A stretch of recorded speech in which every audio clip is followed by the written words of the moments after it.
Serial kajian peradaban bersama Kiai Haji Abdullah Said, pendiri Hidayatullah.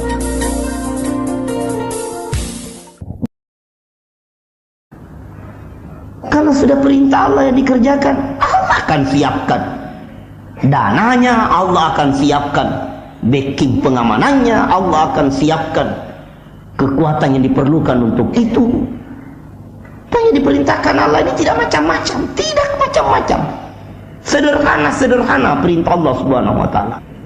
Yuridullahu bikumul yusra wala yuridu bikumul usra. Allah tidak menuntut kita, dan Allah tidak sama sekali tidak menghendaki kita berada di dalam kesulitan.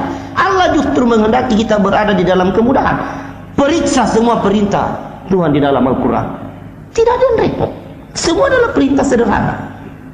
Dalam kadar iman tertentu Allah hanya mengatakan fa ammal yatima fala taqhar wa ammas sa'ila fala tanhar wa amma bi ni'mati rabbika fahadis. Sederhana pekerjaan. Tapi kalau semua orang mukmin sudah mengerjakan pekerjaan ini, anak yatim sudah disantuni, orang yang punya tuntutan harapan sudah dilayani, rezeki karunia Allah yang kita miliki sudah disebarluaskan, sudah dinikmati bersama. Itu pengaruh sosialnya, dampak kepada masyarakat di bidang pendidikan, politik, ekonomi luar biasa. Kenapa? Karena iman yang melandasinya. Jadi jangan kita kecut, yang kita merasa kerdil, merasa kecil. Aduh, kasihan kita, ini aja yang kita bisa kerja.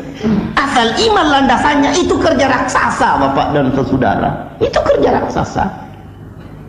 Sekedar contoh, Nabiullah Ibrahim alaihissalam sebagai seorang leader, sebagai seorang instruktur, sebagai seorang manajer, dengan hanya dibantu Ismail alaihissalam sebagai seorang kader, sebagai seorang staf, sebagai seorang umat satu-satunya, katakanlah didampingi istrinya, dia hadapi penguasa raja di raja, Namrud laknatullah, Bapak dan saudara-saudara.